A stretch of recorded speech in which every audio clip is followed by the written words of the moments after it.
Hey Google, play Docs Outside the Box podcast.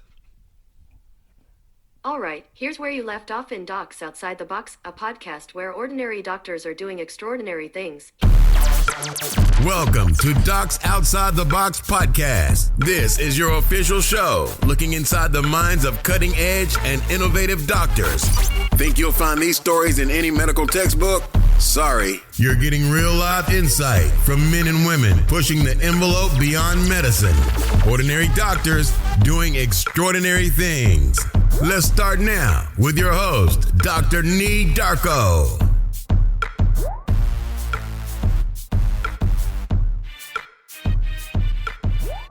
This episode is brought to you by Set for Life Insurance. Protect yourself against life setbacks with Set for Life Insurance. Set for Life Insurance gets you disability and life insurance at a reduced cost with their exclusive discounts. Now that's why I use them.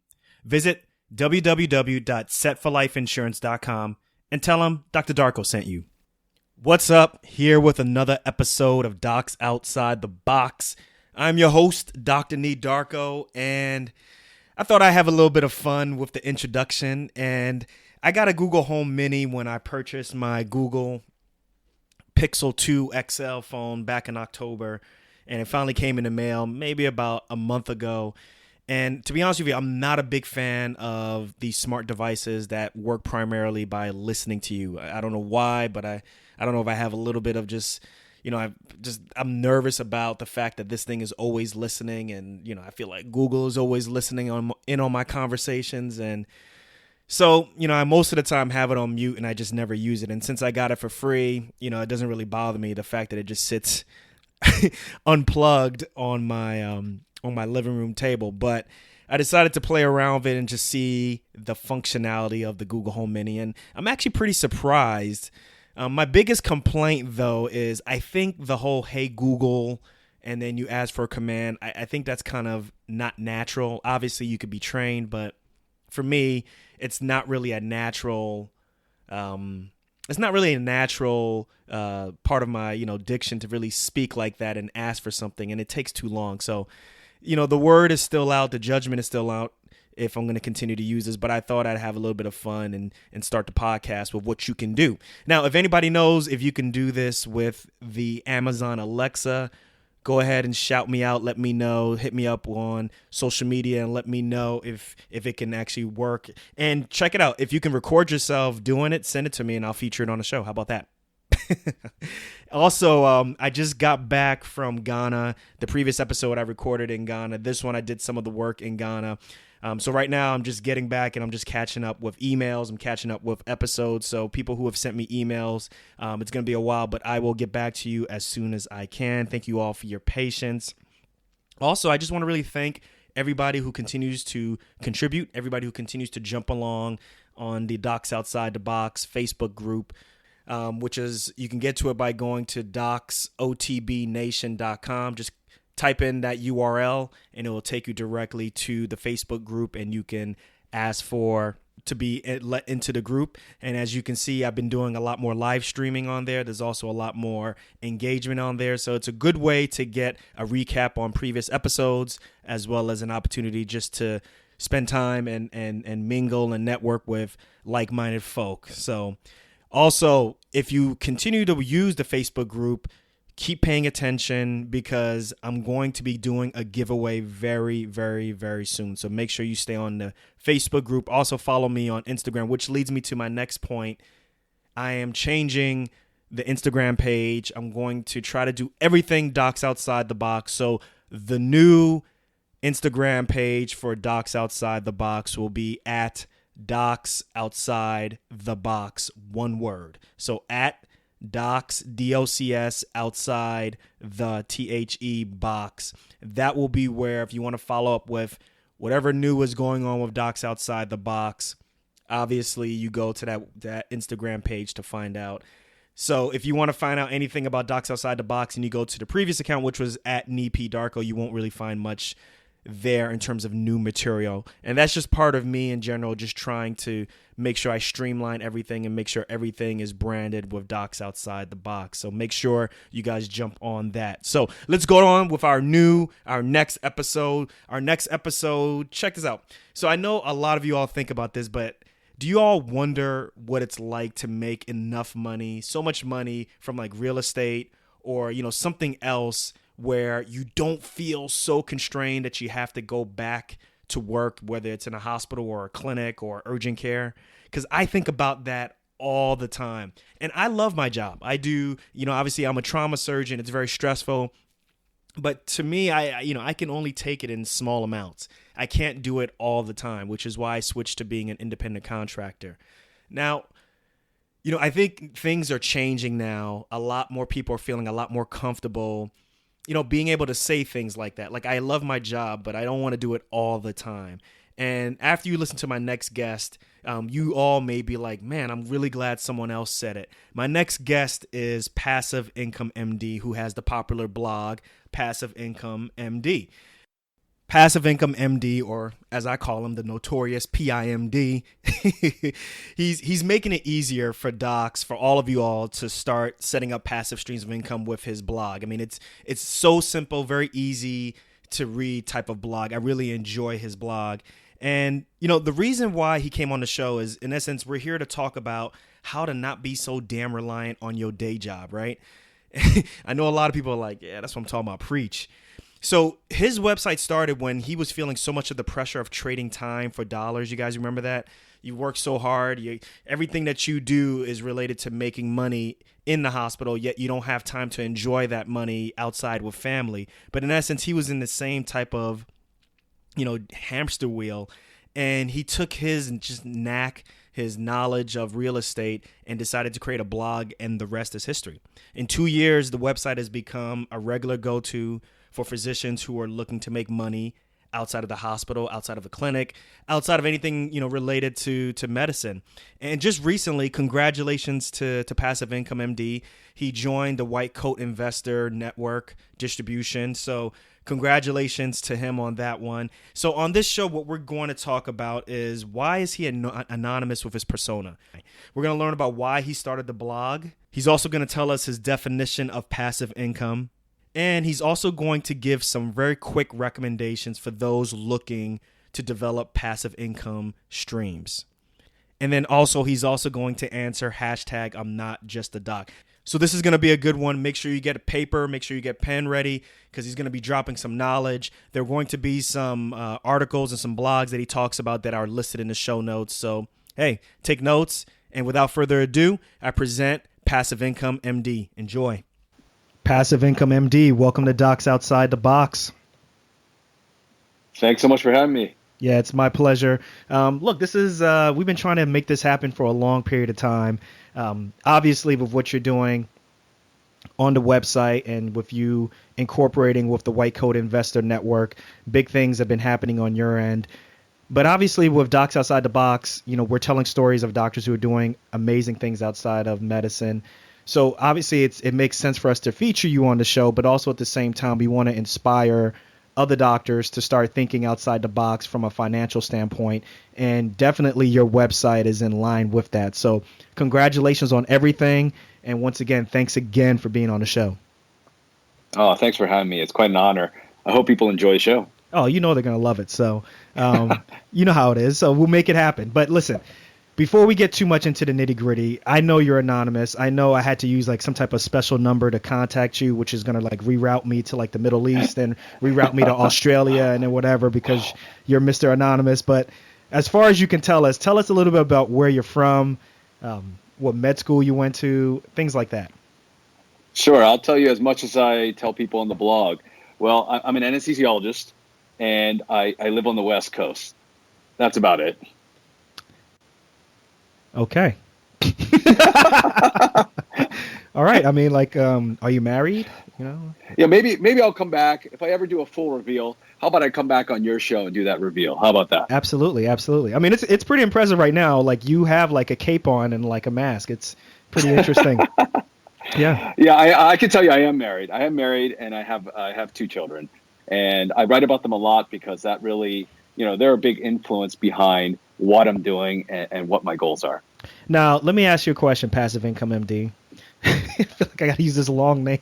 PIMD? How about that? PIMD, the notorious PIMD. There you go. Okay. So, like, why be anonymous? Let's settle that first. When I first started, I wasn't sure how much I would reveal on the blog, like in terms of my finances, my future plans in medicine, and these kind of things. And I saw a physician on fire doing it. And I said, look, if somebody can write a blog anonymously, be successful, do these kind of things, you know what? I'm going to do it too. And so I figured it's better to start like that instead of just revealing too much. Now, I mean, that may change in the future. Who knows? But you know how it is on blogs these days. People love to reveal their finances, right? Yeah, it's people give like monthly income reports, like Pat Flynn. That seems to be the newest thing. People reveal a lot about themselves. Exactly. And some people are really public about it. I mean, even the white coat investor, you'll see he gives his annual report and talks about how much he's made from his side income here through his blog and his empire. And I wasn't sure how much I was going to reveal. And I don't know. I'm a little bit more private, I feel, and I wasn't sure what the ramifications would be, especially when I start talking about how much, I want to work a little bit less in medicine and these kind of things, and how that would kind of sit with some of my colleagues or my partners. And so I decided to start anonymously, and so I've just kept that going. Well, look, that you made a great segue, because you put out an article late last year that I absolutely love, something that I think most doctors aren't used to having this type of conversation, but are thinking about it in their minds and can't really talk to other people about it. But the name of your article was, I love being a doctor, I just want to do it less, which I thought was awesome. You know what I'm saying? Like, I think in some regards, I think we all have that type of thought process, but we're afraid to talk to other people about that, let other people know that, look, man, I'm interested in other things. So why did you decide to write that article? What was the feedback? Take it from there. Yeah, I mean, when I wrote that article, it's kind of at the point where I hit, I don't know what you want to call it, financial independence from medicine, in the sense that a lot of the income that comes from my other ventures, I think whether they're passive income or some other businesses that I do, that actually started to exceed my expenses, which to me made me feel like, look, if something happened in medicine, I had to quit my job today, then our family would be fine from these other ventures. So it kind of put me at a point where I said, look, what do I want to do? I mean, do I want to continue to work as hard as I'm doing right now in medicine? Do I want to quit? I mean, I know some people go that way. Some people don't, they just keep going. And it kind of put me at that crossroads. And I was thinking, look, I actually really enjoy what I do. I mean, I love my day job. I love it. But there are parts of it that I don't love doing, which is oftentimes the part that leaves me, working heavily on weekends or heavily at nights, missing parts of my family's life, watching my kids grow up. And so, where's that balance? And that kind of led to me writing this article. And it's just really cool how much it's resonated with people and the comments that I've gotten. But yeah, I love what I do. I love being a doctor. And I just want to do it in a sustainable way, right? And ultimately, I feel when you find that balance between being a doctor, your other passions, your ventures, spending time with your family, and ultimately, I mean, that makes you a better doctor, because you enjoy what you're doing and you're doing it for the love. And I don't think anybody should feel any sort of guilt in wanting to work a little bit less. I don't think you owe it in particular to anybody. Obviously, we did a lot of training and we did these kind of things. And so it's nice for people to stay in the profession. I mean, I love that. And I hope I inspire people to necessarily not quit medicine, but to have that choice. And once you have that choice, I hope that people, it might reignite some of the passion that you have for it. And that might lead you to find really, really nice balance between all these things. Yeah, I love that article. That was a great answer. Let's take a step back now. So let's take it back, I don't know, a couple years back. When exactly did you start Passive Income MD, the website? It's been about a year and a half at this point. That's it. Wow. Yeah, about a year and a half. I mean, it was in the planning stages for about 6 months to a year. And I had been thinking about it. Again, I was kind of pushed to do it because I was talking about real estate so much, or these other ventures at work. And I was talking to a few of my friends there. and they had suggested that maybe I should put it out there, right? I mean, they had been reading the White Coat Investor, and they said, look, someone needs to be talking about some of these more passive income ventures, maybe something about real estate, and you like to talk about it so much. Maybe you could throw something on a blog or something. And I kind of took it as a joke, and I had it in the back of my head for a while, and it took some planning. It took me a while to kind of work up to it because I hadn't done any writing beyond medical research papers for years, right? I mean, it had been since college, maybe, apart from maybe personal statements. And I didn't even know if I would enjoy it. I didn't even know if I'd be good at it. I didn't know what it would look like. And so I just let it sit for a while. And then ultimately I said, look, if I'm going to do this, I should just do it. Let me just write 10 posts. Just start. Just start. Yeah, just start. Just start. And it's probably the worst time to start. At that point, I had just had my second kid. I was really busy. It's probably not the right time to start. But again, what I've learned over time is that there's never a good time to start anything. I mean, there's always a reason not to. That's a good answer. answer. So I said, look, let me just see if I can sit down and ultimately write 10 posts. And if I can get to 10 posts, then I feel good. Look, maybe I should just start this thing. And that's what happened. When did you decide, or not decide, but when did you find out that, man, this is really starting to catch on? People love the messaging. People are clamoring for more. Take us through that process. Well, I just put it out there. I just wrote these 10 posts, and you never know if you're just going to write something and nobody will ever read it. Well, I just did it, and I reached out to a few of the other physician writers out there, like Physician on Fire, Future Proof MD, and the White Coat Investor, and I asked for advice from them. Okay, you've done this, and you've done it successfully. Yeah, how do you get the word out there? Well, Physician on Fire happened to highlight one of my posts, and all of a sudden I just saw my analytics go crazy. All of a sudden people were coming to my blog, and that kind of started a snowball effect where one of the posts ended up getting picked up by, I think it was Physicians Money Digest or Doximity, and it just kind of blew up from there. And it's just something that's really fortunate. It's just something that's kind of totally luck. Now, Physician on Fire was on this show. He was episode 28. So, audience, if you're trying to figure out what Passive Income MD is talking about, he's talking about the pretty popular blogger, one who definitely touts financial independence, Physician on Fire. Once again, that's episode 28. Now, PIMD, the notorious PIMD, obviously when you started, you had your hands in multiple areas of passive income. What is, the people who are listening to this show right now, they're like, that's great. Passive income from a standpoint of just the term passive income, that's great. What does that mean to you, passive income? And from then the next question will be how does someone start? What's the best and easiest way for someone to start getting passive income? I think the biggest misconception people have with the term passive income is that it's totally passive.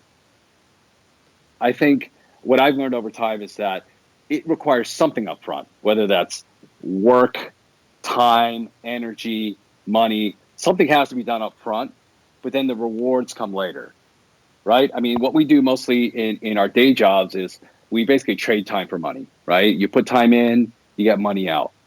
The awesome thing about passive income, when you truly have it going well, is that you set it up in the beginning, you're smart about it, you do it, and later on, the rewards keep coming later on. Now, if you really want to know about it, I wrote a little bit more about it in a post called What is Passive Income? I think that was actually my first post ever, right? I wanted to define it, what it means to me, because it can mean different things to different people, but that's ultimately what I believe it means. How can people get started? There's so many different ways. I think I talk a lot about real estate on my blog, and one of the most recent posts that I just wrote was 16 different ways to get involved in real estate. It's a big, broad spectrum of niches, right? But that's one easy way that you can get started. Some people do get passive income from the stock market, right? Mm-hmm. Just by investing. That's really passive way as well. But ultimately, it takes money up front, and it takes knowing, where to put that money, right? And on my blog, I just mentioned a whole bunch of different ways people do passive income. People start businesses, right? They, like I say, they come up with apps. They do. Let me think of some other things that I put on my side hustle page. They start blogs, right? Mm-hmm. They do peer-to-peer lending. They do crowdfunding. There are just so many different ways. I tried to put on a list on my site like 10 perfect passive income ideas for physicians. And a lot of these things are included on there. So out of all the 10 perfect things that you listed, what's the easiest thing you think someone listening to this show can go on and start? And they may not be able to make money initially, but let's say they're just like, man, like I see everything that he's describing, but if I want to just start something that's the easiest, what's your recommendation? The easiest. Let me see. I put you on a spot right there, didn't I? I know. I mean, the easiest thing to do is set up a brokerage account and start investing in broadly diversified index funds, right? Mm-hmm. That's the easiest way.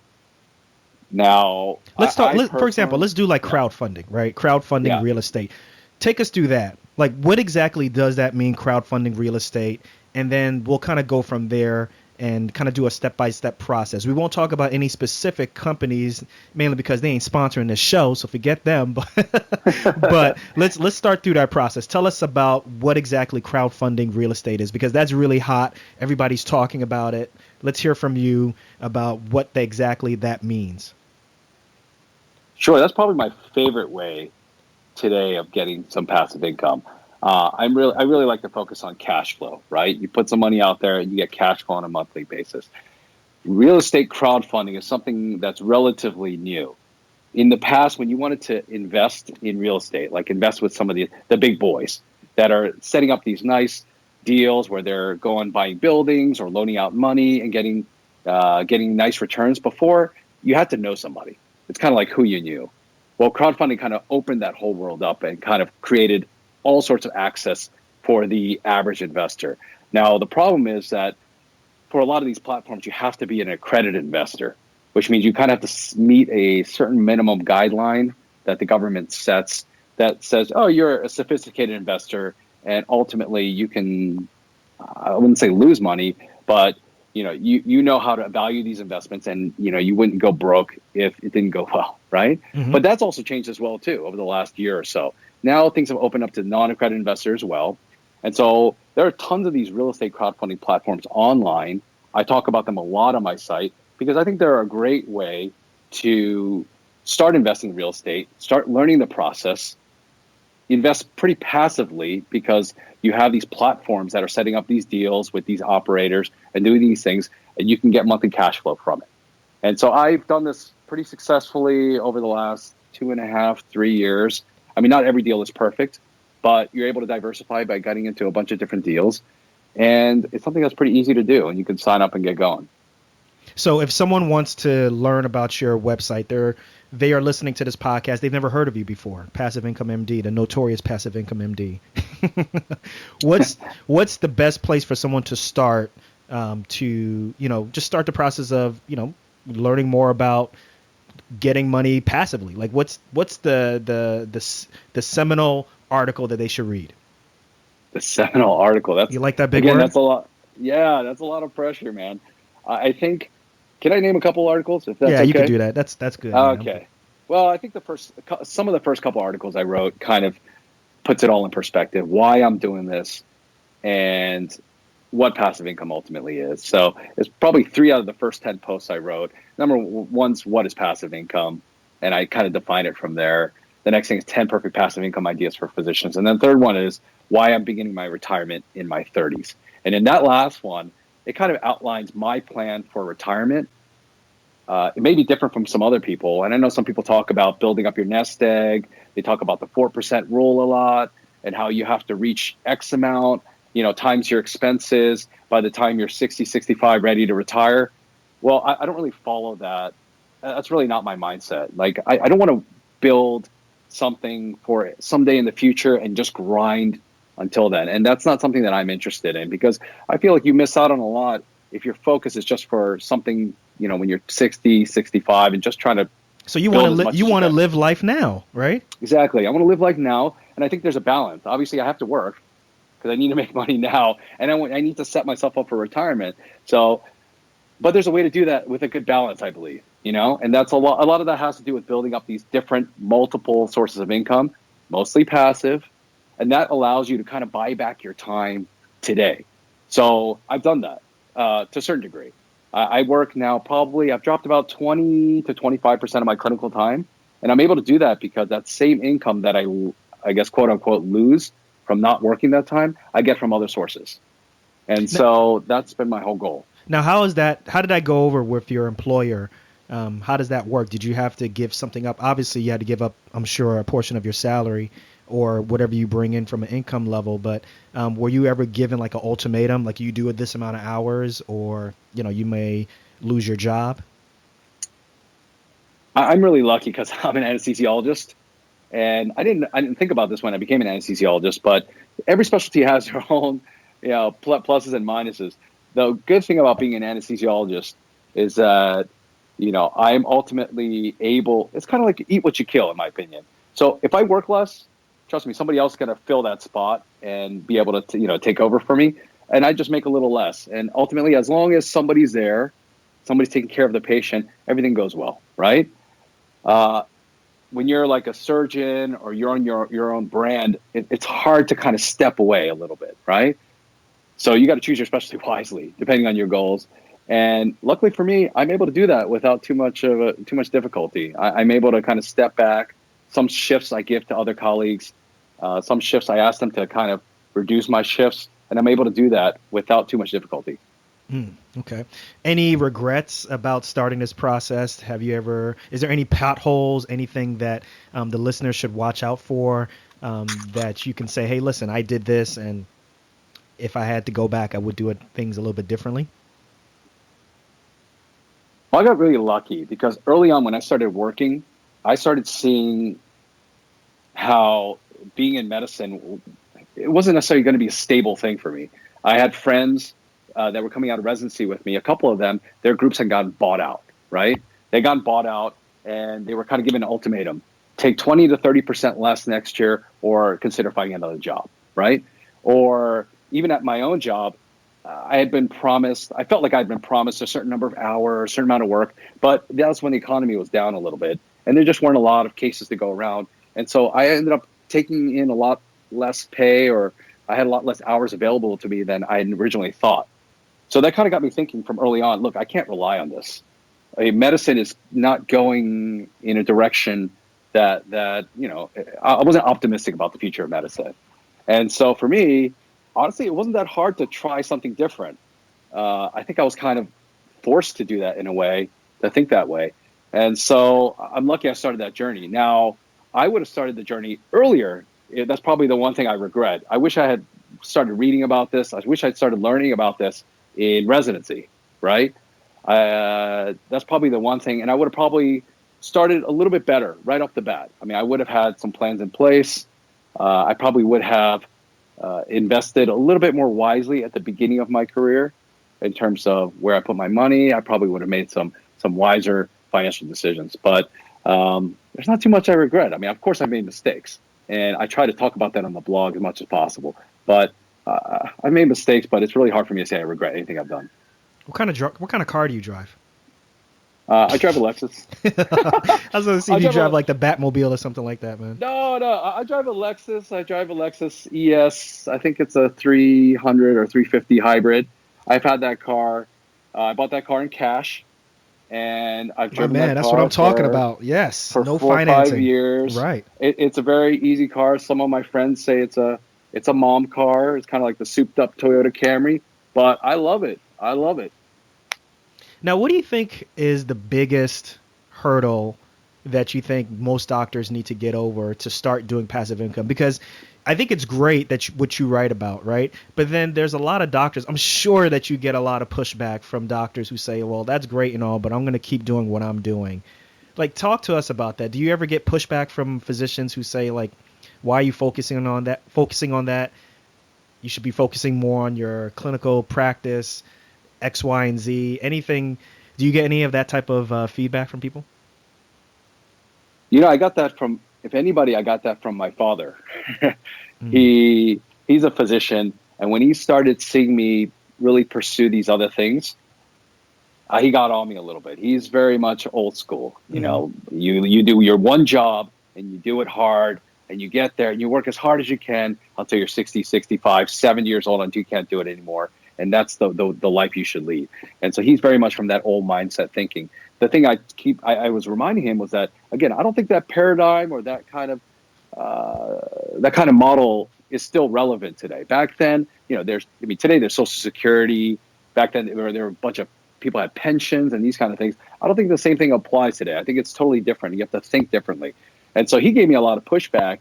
And so always felt like I had to prove to him that this was a good way to do it. And now 6-7 years later, obviously he's pretty proud of what, of how far I've come. And now he kind of gets it. Right. Mm-hmm. And so I've gotten a lot of that. Well, in terms of physicians, I hear all the time, how do you do it? Or how can I do it? Or I can't do it for these reasons. And I think the top couple of things are, number one, there's fear, right? I think it's fear that's holding people back. I don't know if it's failure or just that fear of just trying something different, right? They've only known one thing their whole lives, and that's medicine. The other thing is people feel like they don't have the time. They're busy, they have families, they have their full-time job. I just don't have the time to do these things. And the other thing might be that, maybe they'll get some criticism at work or these kind of things. But for me, the thing I remind people is that you never know until you try, right? Especially when it comes to failure. For me, I think it's not the fear of failure that really kind of held me back. I kind of had the opposite. It's regret. Yeah, it's regret. And then something that I don't know if you follow Tim Ferriss or not, of the 4-Hour Workweek. But yeah, absolutely. I follow him all the time. And one of his TED Talks that he gave, he talked about, fear of failure and fear of these things. But the thing that people tend to forget about is the cost of inaction, the cost of inaction. So people forget that. Like, where will you be in, where will you be in 3, 5, 10 years if you don't do anything? And that's probably something you should fear, right? Like, your life is not going to change. And are you okay with that, to be in the exact same place or even possibly a worse place 3 to 5 years from now? And that should probably, if anything, cause you more fear than anything. And so that's the way it is for me. I saw my life and I said, look, if I'm still doing this exact same thing in 5 years, I'm going to be in a lot of trouble here, especially if I'm relying on just one thing. And so that's kind of pushed me to make some bold steps. I love that answer. Well, look, by the time this episode comes out, this will probably be in the past, but obviously right now the stock market had a huge drop, about 4.7% or 4.6% yesterday. So that dropped though, right? It dropped over 1,100 points in 24 hours. I know you talk about having stuff in stocks and bonds and so forth. For those who don't really understand the stock market as well as you do, give them some advice as to what they should do at this moment. I have to be honest with you. I don't know a whole lot about the stock market. That's not my forte.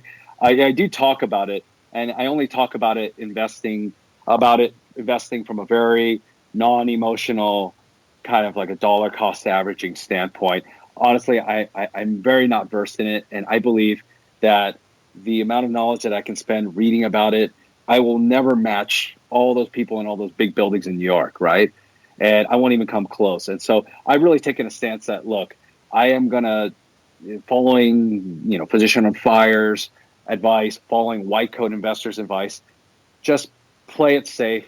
Don't even worry about swings in the market, dollar cost average. Know that over time it will go up. So just invest safely.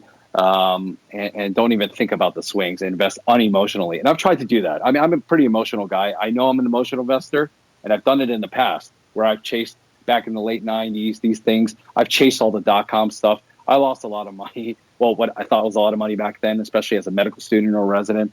And so I've really found that is not my strength.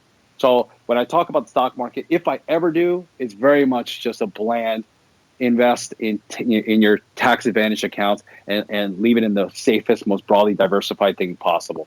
Everything else, when I talk about real estate, and those are the things I get really excited about, stuff that I feel like you have some sort of influence over, that you can kind of use some of your smarts, some of your intelligence, some strategy to ultimately kind of affect the outcome of your investment.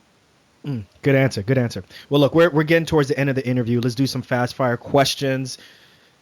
This is basically, I ask you a question. You tell me what comes off the top of the dome piece. You ready to do this? Sure, let's do it. All right. What's one thing you want people to learn from this podcast? I want people to know that anybody can develop multiple streams of income. Whether you have a busy job, family, all these type of things. You have the ability, and I've seen people do it, and you just have to prioritize, in my opinion. And if you feel like you don't have the time to pursue these things or pursue your passions, pursue these things, I've heard it said that you truly don't have priorities. Because if you do, you'll find time to do these things. Love it. Love it. Knowing what you know right now, what kind of advice would you have given yourself as a pre-med? Besides, don't chase those .coms. Yeah. Yeah. I would say start reading about finances now. I didn't even know that these, actually, maybe even then, these resources were not available. Things like the White Gun, I've mentioned these guys a bunch of times now, but the White Gun Investor, the Physician on Fire, and other blogs like that, they're out there. And they talk about financial literacy for physicians. And those things need to be kind of ingrained in you early on. So that way you'll make smarter decisions later on. That's one. And then you should be learning about, one of the cool things is that you're learning about docs doing things outside of medicine. I mean, those things are out there now. It wasn't like that when I was in medical school. I don't know if it was for you, right? I guess that's why you started. That's why you started this podcast, right? Yeah, absolutely. And so I think it's great for people in medicine, pre-med, to learn about these things as well, that you should be listening to Docs Outside the Box. Little shout out there. Hippocratic Hustle, things like that. I mean, talk to physicians who are in medicine and who are happy and aren't happy, and then try to follow the happy path. Love it. Love it. Okay, so what's one piece of technology, one life hack that you use that makes your life better, that makes you more productive? I mean, this one's a little boring, but I hate paperwork. I mean, I'm like the worst when it comes to kind of keeping track of paperwork. Things are flying all over the place. And so probably the one app or piece of technology that's really changed my life is just being able to scan on your phone. I use TurboScan. I know there's a bunch of different kinds. But now, whenever I open up a piece of mail, almost every single piece of mail that seems somewhat pertinent, I scan it right on the spot and just throw it up on my Dropbox. And that's changed my life because now I just have to just search online versus trying to track down the paperwork. And honestly, I've lost a lot of stuff over time. Well, I think that's a really good idea, actually. I didn't even think about that. I just figured maybe you scanned, some contracts and things like that, but literally scanning all of your mail or, what you consider to be important and you come back to it. That's a really good idea. I scan everything. That's it. Well, look, the notorious PIMD, we're at the end of our interview. I ask my physicians this question all the time. I'm not just a doc, what say you?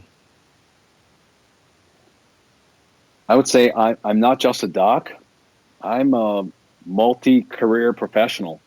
I mean, that's something I'm proud of, that I have multiple careers. And I think that's something that I'm not ashamed of. I don't feel guilty about. I think I'm able to juggle all these things and really enjoy them all. So that's my answer. Awesome answer. This was a really good interview. We got a little bit of a window into your life and into, in essence, your career, like you said, as a multi-faceted individual outside of being a physician. So thank you again for your time. I guess you're going to just get back into the bat car or the bat cave and get back to work on some more articles. But in essence, it's really, I think it's refreshing to have people out like you out there just saying that, hey, I enjoy what I do as a physician, but also at the same time, I want to celebrate the fact that I want to spend time with family and do other things. So I think we need more people like you, and I applaud you for your efforts, and I acknowledge you for what you do. Keep up the great work. Awesome. Thanks for having me. Once again, I got to thank Passive Income MD for taking some time out to be on the show. I learned a lot from him. I hope you learned a lot from him. I was keeping plenty of notes, and I actually know exactly how I'm going to start my first passive income stream. If you are wondering how you're going to start, just go to the website, check it out, and then send me a screenshot or send me just a little picture of where you think you're going to start with your passive income, and I'll share it on the Facebook group or even talk about it on the show. Listen, if you want to learn more about Passive Income MD, just check out his website, passiveincomemd.com, and then all the articles, all the blogs that he talked about, that we talked about on the show, will be listed in the show notes. So once again, thank you all for joining me on the show. I'm going to catch you all on the next one, but before I jet, remember one thing. We only got one life. Let's make it count and live outside the box. Peace.